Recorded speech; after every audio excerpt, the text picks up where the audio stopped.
자, 교과 16페이지 한번 볼게요. 16페이지. 자, 토지의 자연적 특성이 있고, 그 다음에 좀 넘겨보시면은, 뒤편에 보시면 19페이지에 인문적 특성 나와 있습니다. 토지의 자연적 특성, 인문적 특성. 시험 문제, 이거는 뭐 거의 100%죠. 100%. 시험 문제 100%. 자, 그래서 우리가 칠판 한번 볼게요. 자, 토지의 자연적 특성이라는 것은 뭡니까 하면은, 요거는,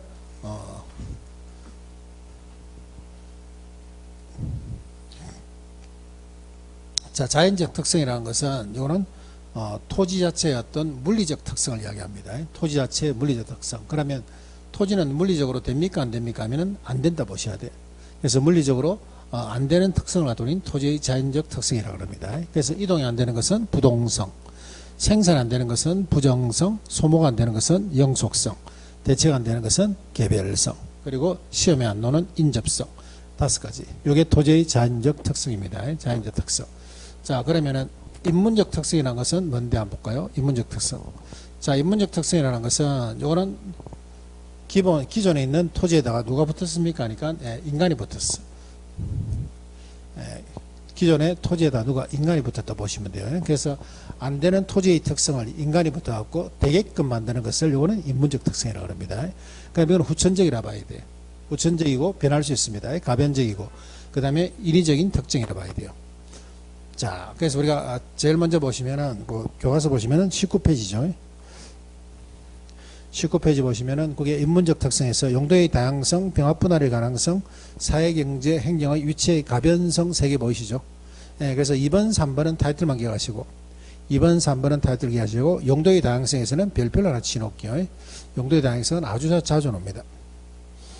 그리고 용도의 다양성에 그게 체유효용의 성립근거하고, 경제적 또는 용도적 공급 가능, 기억리험 별표, 기억리험 가치 별표. 자, 그리고 칠판 한번 볼게요. 자, 우리나라 국토에서 보면은, 우리가 농지가 10개 있고, 택지가 10개 있다 볼게요. 택지가 10개. 그래서 전체적인 숫자는, 요거는 20개. 요건 안 변해요. 이게 물리적 공급이에요. 물리적 공급. 이건 안 변해. 그런데 보니까 농지를 갖다가 10개로 가만 나눠놓긴 아깝거든. 그래서 이걸 갖다가 최유효용의 판단에 근거해서 농지를 5개 뱉들어 옵니다. 그래서 5개 뱉들어 온 것을 택지에다 이렇게 연결시켜요. 그래서 농지를 갖다가 택지로 만들어갖고 신도시로 들어오는 그런 경우라 봐야 되겠죠. 그렇게 하게 되면 택지가 몇 개 됩니까? 15개. 농지 몇 개요? 5개. 그래도 20개. 그래서 20개에서 20개 변하지 않는 것은 이걸 뭐라 그럽니까? 하면 우리는 물리적 공급이라 그래요. 물리적 공급. 되고 안 되고. 물리적 공급은 되고 안 되고. 안 된다 봐야 돼. 물리적 공급은 안 됩니다. 그럼 여기서 변한 게 뭐 있습니까? 하면 얘가 변했어. 택지 10개에서 몇 개 늘었습니까? 5개 늘었어. 택지가 15개 변했어. 그럼 이걸 우리는 뭐라 합니까? 하면 이걸 우리는 용도적, 이걸 우리는 용도적 또는 경제적 공급이라 그래요. 자, 요걸 우리는 용도의 다양성이라고 합니다. 용도의 다양성. 그래서 용도의 다양성이라는 것은 선천적으로 변하지 않는 어떤 토지의 성격을 인간이 들어와갖고 그걸 다양한 용도로 바꾸는 것을 용도의 다양성이라고 합니다. 그래서 대표적인 것이 물리적 공급은 안 돼. 물리적 공급은 안 되는데 사람이 들어와서 뭐는 되게 한다고 경제적 공급은 되게 만드는 것이 이게 대표적인 용도의 다양성이라고 보시면 돼요. 그럼 예를 들어서 큰 틀을 하나 잡고 들어가려면은 큰 틀을 하나 잡고 들어가면 물리적이란 말이 나오면 무조건 안 된다 하셔야 돼요. 우리 특성에서 물리적이란 말이 나오면 무조건 안 된다 하셔야 돼요. 그런데 경제적이란 말이 나오면 무조건 된다 하셔야 됩니다.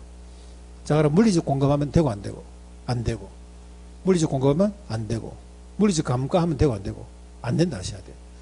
경제적 공급하면 되고 안 되고 되고 경제적 감가 된다 하셔야 돼요. 아시겠죠? 그래서 물리적이란 말이 나오면 무조건 안 돼. 경제적이란 말이 나오면 된다 하시면 됩니다. 자, 그래서 우리가 용도의 다양성에서는 체크할 것은 최유효용이죠. 최유효용의 판단에 근거해서 우리는 물리적 공급이 안 되는 것을 어떻게 한다고? 경제적 공급이 된다 그랬어요. 자, 그럼 그래프로 그리게 되면 물리적 공급은 얘는 어떻게 됩니까? 전혀 안 되니까 이거는 완전 비탄력. 그리고 경제적 공급에는 공급 곡선이죠. 이건 어떻게 됩니까? 하면 우상향. 그래서 우리가 물단장이라고 그러죠. 물리적 공급은 완전히 안 돼요. 근데 경제적 공급이 된다 하더라도 단기에는 어떻게? 비탄력. 장기에는 어떻습니까? 탄력적. 기억나시죠? 물단장. 물단장. 물리적 공급은 완전 비탄력. 단계는 비탄력, 장계는 탄력적. 자, 그 다음 병합 분할의 가능성. 병합 분할의 가능성이라는 것은 토지를 인간이 합할 수도 있고 분할할 수도 있습니다. 자, 여기 있는 토지 필지 4개의 필지를 합해갖고 인간이 이걸 합해갖고 여기다가 이렇게 집을 짓죠. 그리고 자식들이 오면은 이렇게 해서 같이 같이 놀라고 이렇게 해서 있는 토지를 이렇게 합하는 것을 병합이라 그러고, 그 다음에 토지를 쪼갤 수도 있겠죠. 쪼갤 수도 있습니다. 그걸 분할이라 그래요. 그래서 병합하고 분할의 가능성, 이게 인문적 특성. 그 다음에 사회경제 행정의 위치의 가변성이라는 것은 뭡니까 하면은 이러한 여러 가지 사회경제 행정적 위치죠. 행정 위치. 위치에 따라서 내 토지는 어떻다? 가치가 변하더라. 가치가 더 변하더라. 그냥 이렇게 있는 토지인데, 그냥 험한 벌판에 말이야. 험한 벌판에 있는 토지. 부모님 물려주셔갖고, 아이고, 나한테는 왜 이런 것을 상속을 하고 돌아가셨는지 한탄해 하면서 돈도 안 되고 막 그렇게 하고 있었는데, 저게 뭐 고속도로가 팍 뚫혀버립니다. IC가 팍 뚫혀버려. 그래서 가치가 또 확 올라가죠. 이런 걸 갖다 우리는 위치의 가변성이라고 합니다. 이때 위치라는 것은 물리적인 위치가 아니고 사회경제 행정의 위치라고 보시면 돼요. 사회경제 행정의 위치에 따라서 가치가 변하는 것을, 사회경제 행정의 위치에 따라서 가치가 변하는 것을, 이걸 갖다 우리는 위치의 가변성이라고 합니다. 됐죠? 3가지. 토지의 인문적 특성, 앞자를 따게 되면 용병위죠. 용병위. 요게 토지의 인문적 특성입니다. 용도의 다양성은 좀 잘 봐놓으세요. 물리적 공급은 되고 안 되고? 안 되고. 물리적 공급은 안 되고, 경제적 공급은 된다 보셔야 돼요. 자, 그 다음에 자, 자연적 특성 한번 볼게요. 자연적 특성. 자, 이거는 우리가 5월달이기 때문에 이제는 이걸 이해를 하시는 게 아니고, 보면 이게 어떤 특성이 해당되는지 잡아낼 줄 아셔야 됩니다. 잡아낼 줄 아셔야 돼요. 자, 그래서 우리가 토지의 자연적 특성이라는 것은 선천적 특성입니다. 선천적 특성. 그래서 여기는 보면 물리적으로 다 안 돼. 이동 안 돼. 생산 안 돼. 공급 안 돼. 소모 안 돼. 감가 안 돼. 대체 안 돼. 이렇게 해서 물리적으로 안 되는 특성을 가진 자연적 특성이라고 합니다. 자, 그래서 우리가 5개의 파생되는 현상을 갖다가 어떻게 기억할 건데 하게 되면은, 부동성 같은 경우는 그냥 5개 외우는 수밖에 없습니다. 부동성. 부동성이라는 것은 토지가 이동하지 않을 때 생기는 현상이라고 보시면 돼요. 토지는 이동하지 않기 때문에 제일 먼저 지역과 국지화. 각각 우리 대한민국에 있는 토지는 지역마다 다 틀리다 봐야 돼요. 대구 틀리고, 울산 틀리고, 부산 틀리고, 서울 틀리고. 그래서 뭐 서울에 있는 토지가 없다 해서, 서울에 토지가 없다 해서 울산에 남아도는 토지를 갖다 놓을 수는 없다. 그래서 토지는 전부 다 어떤 현상을 띠고 있다? 지역적 국지화 현상을 띠고 있다.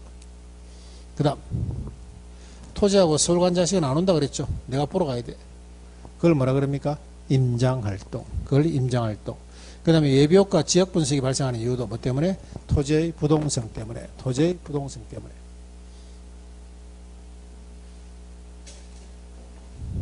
토지의 부동성 때문에. 그 다음 우리가 9월달 되면은 우리가 토지 재산세가 날라옵니다. 그리고 12월 달에 종부세가 날라와. 그래서 조세 수입의 근거가 되는 그것도 부동성 때문이라고 보시면 됩니다. 부동성 때문에. 그래서 부동성에서는 5개를 외웁시다. 이렇게 국지적, 지역적, 그 다음에 임장활동, 지역분석, 외부효과, 그 다음에 조세 수입의 근거. 자, 교장 볼게요. 페이지 16페이지. 거기에 부동성 보시면은 부동성. 거기에 국지화란 말이 있죠. 국지화. 16페이지 보시면 국지화. 그 다음에 밑에 보니까 외부 효과, 지역 분석. 외부 효과, 지역 분석. 그 밑에 임장 활동 보이세요? 임장 활동. 그 다음에 부동산 수입의, 조세 수입의 근거. 그래서 부동성은 그냥 요 5개를 기억할 수밖에 없습니다. 제일 먼저 나온 게 뭐라고요? 부동성에서 제일 먼저 나온 것은 지역적, 국지적. 그 다음 뭐 임장활동. 그 다음에 지역분석, 외부효과, 조세 수입의 근거. 됐나요? 자, 그 다음에 오른쪽에 한번 볼게요. 오른쪽에 보시면은 교과서에서는 영속성 먼저 되어 있는데 우리는 부정성 먼저 한번 봅니다. 부정성. 자, 우리가 부정성에서는 공부하실 때 이거는 1 플러스 1을 3개 올게요. 1 플러스 1. 자, 제일 먼저 출발은 물리적 공급입니다. 1 플러스 완전 비탄력 1. 글자로 보시면 돼. 5글자 플러스 또 5글자. 그 다음에 순서상으로 봤을 때는 세 번째입니다. 그러니까 이거는 세 글자. 집약화, 그 다음에 생산비. 그 다음에 체유효용, 그 다음에 플러스 토지 공개념. 이것도 5글자. 자, 한번 볼게요. 자, 부정성이라는 것은 뭐가 안 되는 겁니다. 부정성이라는 것은 생산이 안 되는 거야. 아시겠죠? 그래서 우리가 물리적 공급에서부터 스타트합니다. 물리적 공급 안 돼. 됐나요? 물리적 공급이라니까 5글자 나왔죠? 그럼 또 5글자를 생각하자고. 완전 비탄력. 물리적 공급이 안 된다는 것은 기울기로 표시하면 완전 비탄력. 그 다음에 순수상으로 봤을 때 세 번째죠, 세 번째. 그러니까 세 글자 기억하자고. 뭡니까? 집약화, 집약화. 집약화라는 것은 뭡니까 하면은 울산도 마찬가지겠지만 토지는 생산이 안 되기 때문에 어떤 지역에 한정해서 이렇게 해서 이렇게 건물의 어떤 고층화 이렇게 모여있다 보시면 돼요. 그죠? 고층의 어떤 건물의 고층화 이렇게 모여있다 보시면 돼요. 이걸 뭐라 그럽니까 하면 집약화라 그럽니다. 그래서 집약화는 세 글자가 나왔으면 또 세 글자 생각하시면 돼요. 뭐 놈니까? 생산비. 생산비 법칙이 성립하는데 생산비 법칙이 성립 안 되는 것은 뭐 때문에? 생산 자체가 안 되기 때문에. 아시겠죠? 생산비 법칙 성립 안 되는 것은 뭐 때문에? 생산 자체가 안 되기 때문에. 됐나요? 자, 그 다음에 부정성, 토지는 생산이 안 되기 때문에 가치 있게 쓰자는 것은 체유효용. 생산이 안 되기 때문에 가치 있게 쓰자는 것은 체유효용. 5글자죠. 그 다음에 5글자 하나 더 잡아야 되죠. 뭡니까? 토지 공개념. 토지 공개념이라는 것은 뭡니까 하면은 내가 토지를 사용 수익할 수 있는 권리가 있지만은 국가의 어떤 정책에 의해서 내 토지의 사용 수익을 제한받을 수 있습니다. 그런 것들을 토지 공개념이라고 합니다. 토지는 생산이 안 되기 때문에 국가가 내 토지의 사용 수익을 제한할 수 있더라. 자, 칠판 한번 볼게요. 부정성에서는 공부하실 때 1 플러스 1을 3개를 기억하자고. 그래서 출발은 뭐라 합니까 하면 물리적 공급으로 출발합니다. 물리적 공급. 물리적 공급 5글자죠. 그럼 5글자를 하나 더 집어내라고. 완전 비탄력. 똑같은 말이야. 물리적 공급 안 되는 것이 완전 비탄력. 그 다음에 순수로 봤을 때 세 번째죠. 그럼 세 글자 하나 끄집어내자고. 집약화, 집약화. 그 다음에 세 글자 또 끄집어내자고. 생산비 법칙 성립한대. 그러면 순수로 봤을 때 또 5번째죠. 5번째니까 5글자 하나 생각해라고. 체유용. 5글자 하나 더 생각해야 되죠. 토지 공개념. 아시겠죠?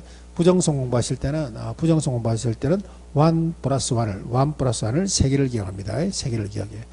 출발은 언제부터? 물리적 공급부터. 물리적 공급하는데, 자, 교과서 한번 볼게요. 부정성. 거기 보니까 생산비 법칙 성립 안 한다 돼 있죠. 저 위로 올라가서 맨 위에 보니까 물리적으로 토지의 절대량은 절대 증가되지 않는다.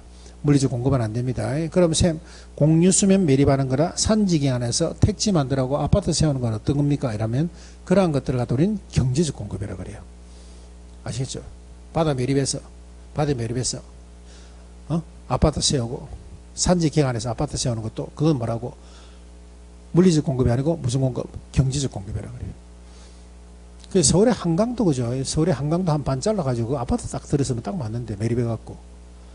그럼 전국에 우리가 아파트 공급 문제가 다 있어야 될 것 같은데. 안 그래요? 어떻게 힘 좀 실어갖고 안 되겠습니까? 그거 좀 이야기 하셔가지고. 어? 어? 아니, 본인이 직접 못 만든다 하더라도 통해서 한강 그 반 딱 잘라갖고 아파트 딱 지으면 엄청나게 들어올 것 같은데. 그러면 한강 조명이니 뭐니 해갖고 뭐 집값이 뭐 비싸. 한강변에 붙은 아파트는 가격이 비싸다 이런 거 굳이 뭐 할 필요 없잖아. 그러면 다 아파트 가격이 다 떨어질 것 같은데. 그거 다 전부 다 LH공사. 그죠? 임대주택을 확 깔아보는 것이 맛이 좋은 걸로. 그러고 임대주택을 갖다 소유권을 주는 거야. 그죠? 소유권을 주고. 싱가포르에 그래 하고 있잖아. 그죠? 그럼 해서 뭐 그저 끝날 것 같은데. 우리 부산도 마찬가지잖아. 우리 부산도 가면은 저 해운대 바닷가에 마린 시티 하는데 그거 다 매립인 거잖아. 여러분들 그 영도 태종대라는 데 아시죠? 그런데 가보면 전부 다 매립인 거잖아. 쫙 다 매립인 거잖아. 일본의 칸사이 공항 이런 거 다 매립인 거잖아. 멋진 생각일 것 같은데. 그죠? 자, 그래서 우리가 부정성에서는 1 플러스 1을 3개 봅니다. 3개. 처음에 물리적 공급한데 완전 비탄력. 그 다음에 생산비 법칙 성립 안 되고 집약화. 그 다음에 최유효요원과 토지공유죠. 됐나요? 네. 자, 그 다음에 참고로 여러분들이 예를 들어서 내가 토지를 사고 싶어 하는 욕망, 토지에 대한 소유욕이 생기는 것도 뭐 때문에 토지가 생산이 안 되기 때문에 부정성하고 관련이 있다 봐야 돼요. 지대지가, 임대료라든가 지가, 토지 가격 이런 것들이 움직이는 것도 다 뭐 때문에 부정성 때문에. 자, 영속성은 이렇게 합시다. 영속성에서는 부정성과 관련된 거 2개만 내봅시다. 2개만. 자, 여기 보니까 여기는 보니까 물리적 공급이 안 된다 그랬죠. 여기는 뭐가 안 돼? 물리적 감가가 안 됩니다. 감가가 안 돼.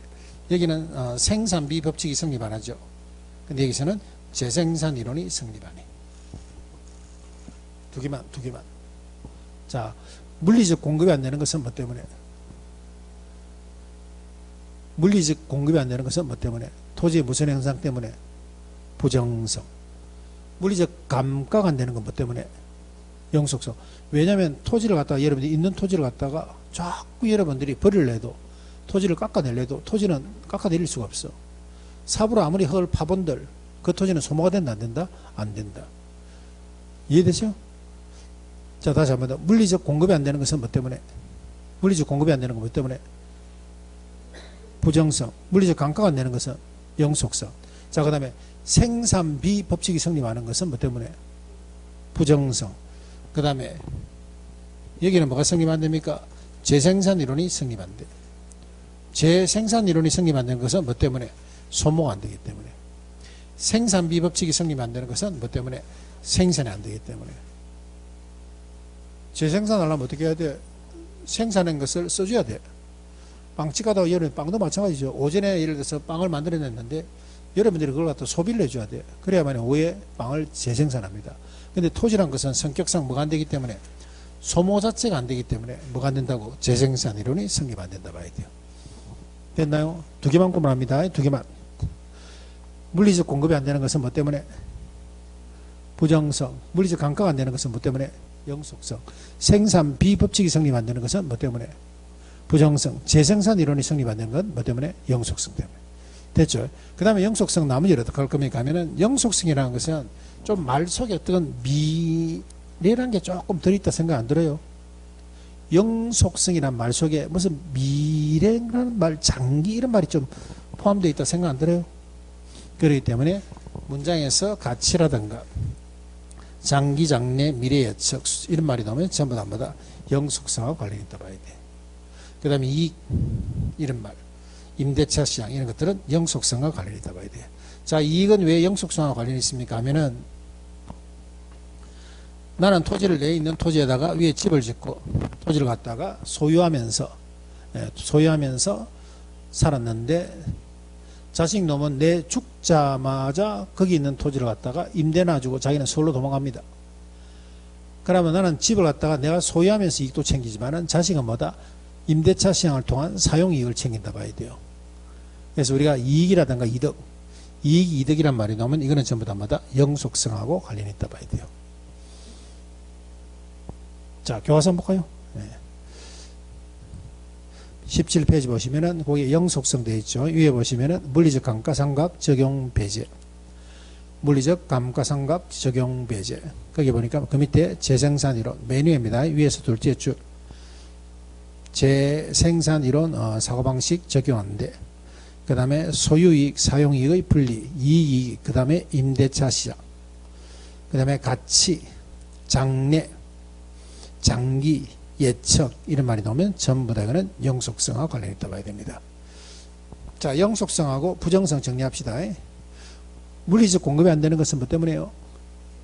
부정성. 물리적 감가가 안 되는 것은 뭐 때문에? 영속성. 생산 비법칙 성립 안 되는 것은 부정성. 재생산 이론이 성립 안 되는 것은 영속성. 그 다음에 문장 안에 이익, 이득, 장기, 장래, 예측, 미래 이런 말이 나오면 전부 다 영속성이라고 봐야 돼요. 체유, 여용, 토지 공개점 나오면 부정성. 그 다음에 집약가 이런 말이 나오면 부정성. 임장활동, 지역분석, 외부효과, 부동성. 조세 수입의 근거, 부동성. 자, 개별성은 좀 특이하게 볼게요. 개별성은, 자, 개별성은 우리가 개독구, 개의 이름은 독구입니다. 개독구, 개독구. 개별성은 조금 특이하게 개독구. 그게 보니까 개별성에 넣고 개별하고 구체화 독점화 보이세요?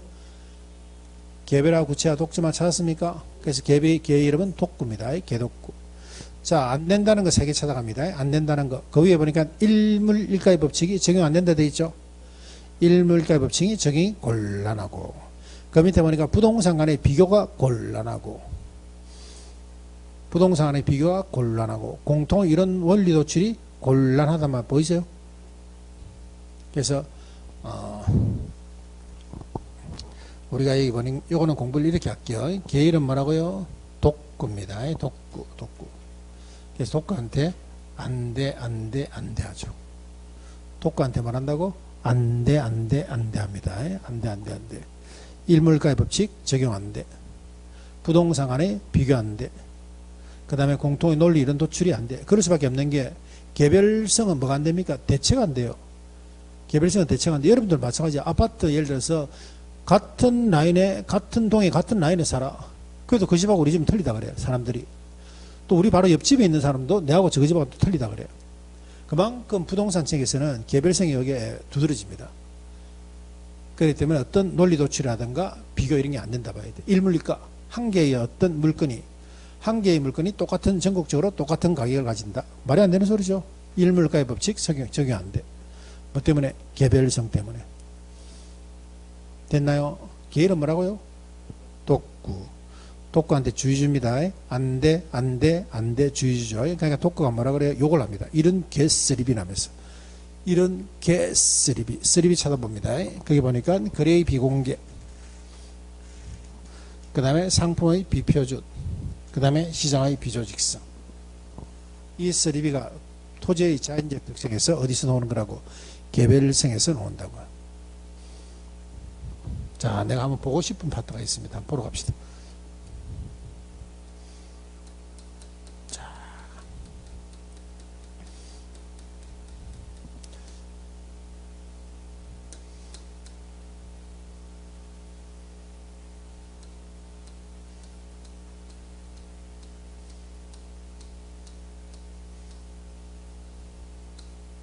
자, 요거.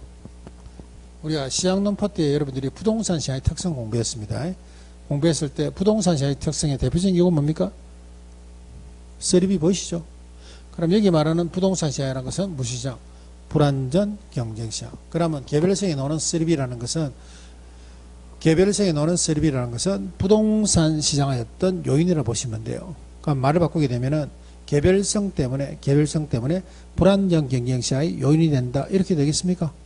자, 그 말이 어디 있습니까? 교과서에 있죠. 개별성 해놓고 맨 뒤에 보니까 부동산 시장을 불안정 경쟁시장이 뭐가 된다? 요인이 된다 보시면 돼요. 그럼 불안정 경쟁시장의 요인이 되는 것이 어디서 나온다고? 개별성에서 나온다 봐야 됩니다.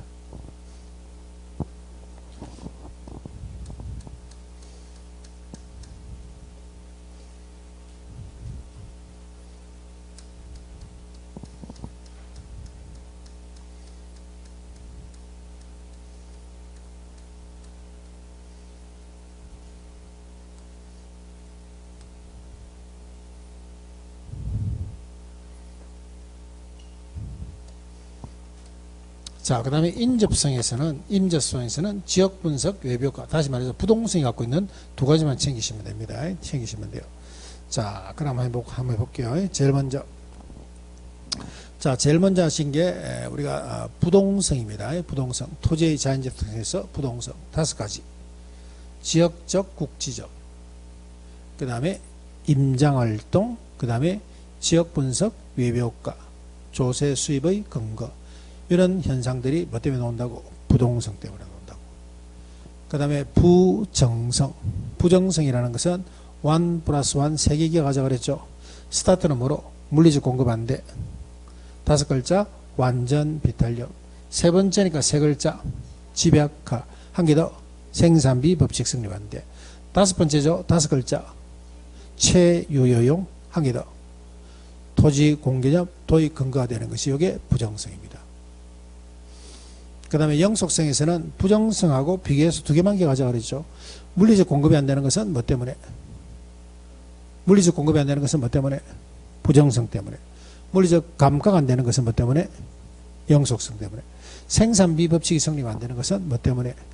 부정성. 재생산 이론이 성립 안 되는 것은 영속성 때문에. 됐나요?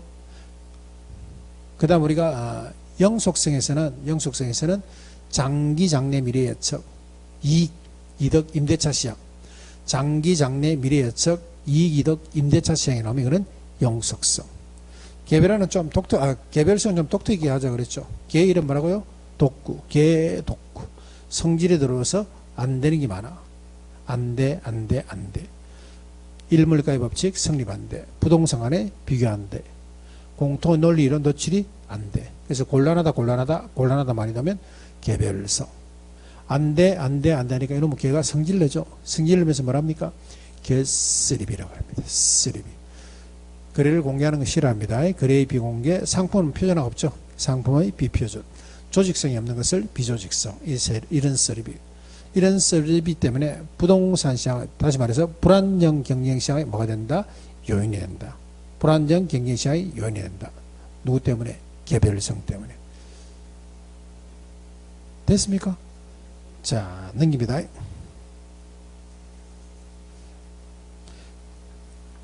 자, 일단 18페이지고 36회 문제 한번 볼까요?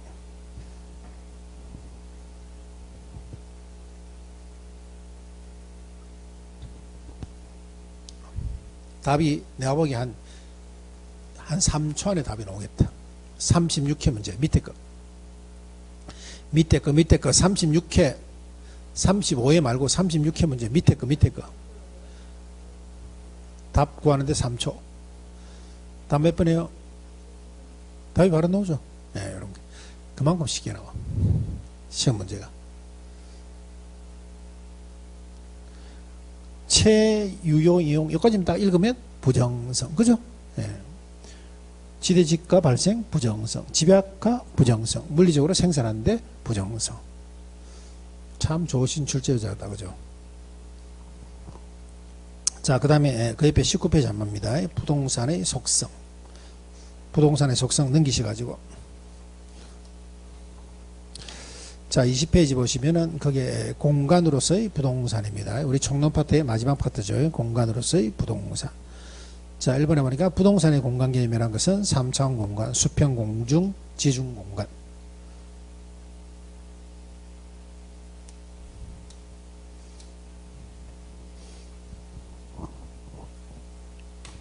수평, 그 다음에 공중, 그 다음에 지중이라는 것은 이거는 지하 공간입니다. 지하 공간. 입체 공간을 3차원 공간으로 구성한다. 그 다음 밑에 보니까 그 소유권의 공간적 범위 1번에 보니까 민법 212조에 의하면 토지의 소유권은 정당한 이익이 있는 범위 내에서 토지에 어디에 미친다? 상하에 미친다. 이때 정당한 이익의 범위라는 것은 사회적 통념이죠. 구체적 범위 해석에 대해서는 법원의 판단에 의존하는 경향이 있다. 자, 칠판 한번 볼게요. 자, 내가 가지고 있는 하나의 필지 토지입니다. 그래서 내가 갖고 있는 이런 필지에 대해서 내 소유권이 어디까지 미치는지, 소유권에 미치는 범위를 가지고 있는 3차원 입체 공간이라고 합니다. 수평 공간인 지표끝, 수평 공간인 지표끝, 지중 공간인 지하끝, 그 다음에 공중 공간이죠. 지상 공간인 공중 공간. 원래는 이거는 이제 지상권이야 맞죠? 지상권. 근데 이건 누가 가져갔습니까? 지상권이란 말은 누가 가져갔어요? 민법에서 가져갔어요. 민법에서 가져갔어. 그래서 우리는 공중권이라고 합니다. 공중권. 됐나요? 그래서 이렇게 수평, 공중, 지하를 갖다 우리는 3차원 입체 공간이라고 합니다. 요게 우리 소유권의 범위가 어디까지 미치는가 한번 볼게요. 우리 소유권의 범위.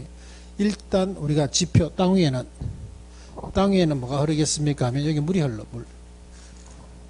그래서 이 물을 쓸 수 있는 권리, 이 물을 쓸 수 있는 권리를 우리는 용수권이라고 합니다. 물을 사용할 수 있는 권리. 용자가 쓸 용자죠. 물수자, 용수권이라고 그래요. 그래서 보니까 물을 사용할 수 있는 권리. 그 다음에 여기에 보면 종속정착물이 있겠죠. 독립정착물은 가져올 수 없어. 종속정착물은 요거는 소유권의 범위에 미친다 보셔야 돼요. 독립정착물은 왜 못 가져옵니까? 그건 주인이 따로 있죠. 됐나요? 그럼 수평공간에 미치는 것은 첫 번째, 물을 사용할 수 있는 권리, 용수권. 물을 사용할 수 있는 권리하고 지하수는 틀립니다. 이거 틀려요. 지하수는 땅을 파야만이 나오는 것이고, 그냥 개울처럼 땅 위에서 흐르는 물을 갖다 사용할 수 있는 권리, 그걸 갖다 우린 용수권이라고 합니다. 됐나요? 자, 지하권에는 가면 어디까지 미치는가 볼게요. 지하권에는 우리 개인의 어떤 토지 소유자한테 미치는 범위가 지하권에는 표시가 되어 있습니다. 그걸 뭐라 그럽니까 하면 한계심도라 그래요. 그걸 한계심도라 그래요. 한계심도. 내 갖고 있는 사적 지하권의 최대 깊이를 이야기합니다. 자, 예를 들어서 지금 울산에 여기 이 땅이 예를 들어서 한계심도가 25m라 볼게요. 그러면 25m 이내에서 공사가 들어오게 되면 이때 나한테 뭐 해줘야 돼? 보상해 줘야 돼. 25m 밑으로 예를 들어서 한전 케이블 공사가 지나갑니다. 지하도로가 돌핀다면 나한테 뭐 해줘야 된다고? 보상해 주셔야 돼요. 그런데 한계심도 아래로 지나가는 것은 내한테 보상 안 해줘도 됩니다. 그래서 우리가 사적 지하권의 최대 깊이를 나타내는 것을 뭘 한다고? 그걸 나타내는 한계심도라 그럽니다. 그래서 한계심도 이내에 들어오게 되면 보상을 줘야 되고, 한계심도 아래로 지나면 보상이 안 된다 봐야 돼요. 자, 그 다음에 한계심도 내에서도 지하수가 나올 수도 있고 광물이 나올 수도 있습니다. 광합권의 객체가 될 수 있는 광물이 나올 수가 있어. 지하수는 먹을 수 있는데 광물은 못 먹죠. 그래서 먹을 수 있는 지하수는 미치고 먹지 못하는 광물은 못 미친다 보셔야 돼요. 그래서 광물이 있다면 119 신고해야 되겠죠. 물론 나올 리도 없겠지만. 자, 그 다음에 공중권으로 갔을 때는 공중권에서는 이런 어떤 한계심도를 표시하는 이런 게 없습니다. 그러다 보니까 다툼의 여지가 상당히 많다 봐야 돼요. 그래서 내가 살고 있는 아파트 앞에 다른 아파트가 들어오면서 1조 조망권을 해친다면은 그때는 법원의 재판도 조금 받아보셔야 되고 다툼의 여지가 많다 봐야 됩니다. 나도 한번 1조 조망권 한번 해가지고 한 10년 이상 걸렸습니다. 결과 나올 때까지 한 10년 이상 걸렸어요. 그래갖고 한 250만 원 받은 적이 있습니다. 250만 원. 그래서 1조 조망권이라는 것은 내 사적 공중권에 다 포함된다 보시면 돼요. 그 다음에 용적률 이런 거. 그 다음에 내가 가질 수 없는 것은 공적 공중권에 포함되는 것은 이거는 전파권, 환고권 이런 것들은 내가 가질 수 없죠. 돈을 지불하셔야 돼요.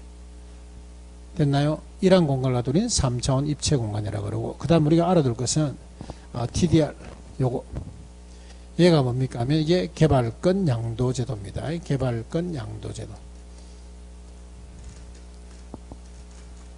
자, 와서 한번 볼게요. 20페이지 보시면은 거기에 소유권이 미치는 범위 되어 있습니다. 소유권이 미치는 범위와 소유권이 미치지 않는 범위 되어 있나요?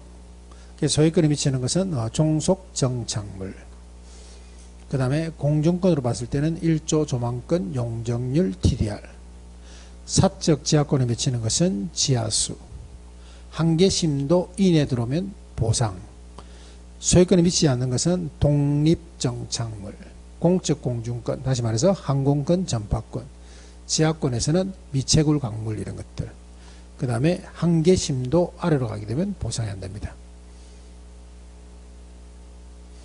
됐습니까? 네, 그래서 물에 관한 권리는 어디 있습니까? 물에 관한 권리는 지표에 있습니까? 지하에 있습니까? 공중에 있어요? 지표입니다. 지표. 물에 관한 권리는 어디 있다고? 지표에 있다고. 지하수는 어디 있어요?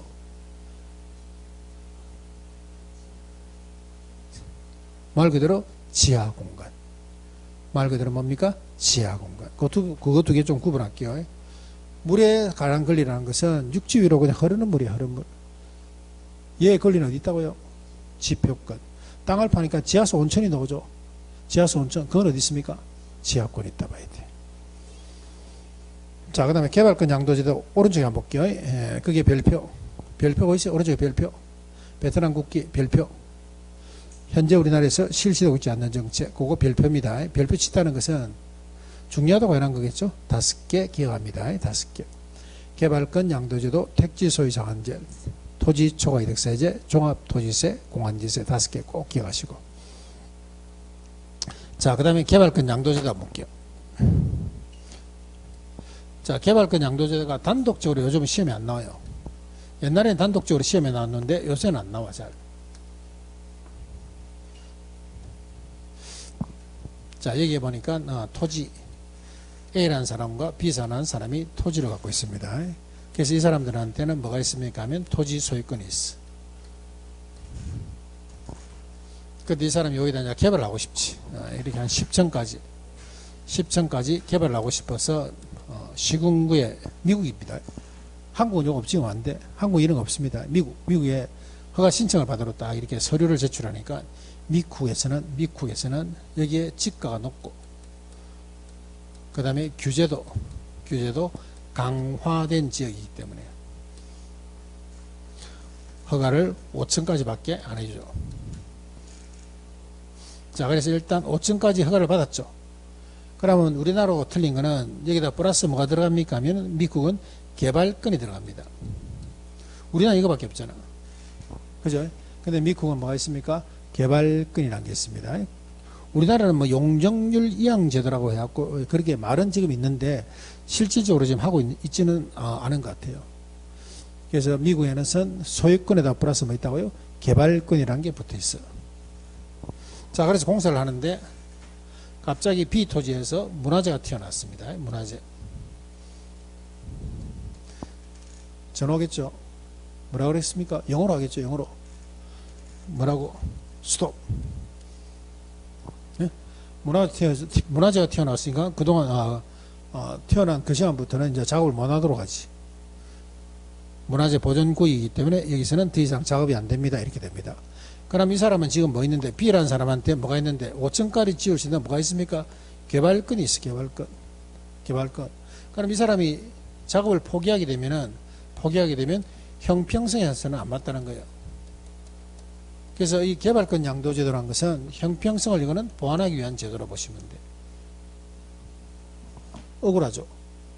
그래서 이 5층까지였던 이 개발권을 갖다가 이 개인, 민간한테 팔 수 있도록 해줍니다. 이걸 뭐라 그럽니까 하면 개발권 양도제도라고 그래요. 그래 이 사람은 자기가 가지고 있는 5층에다가 여기다 5층을 돌리지.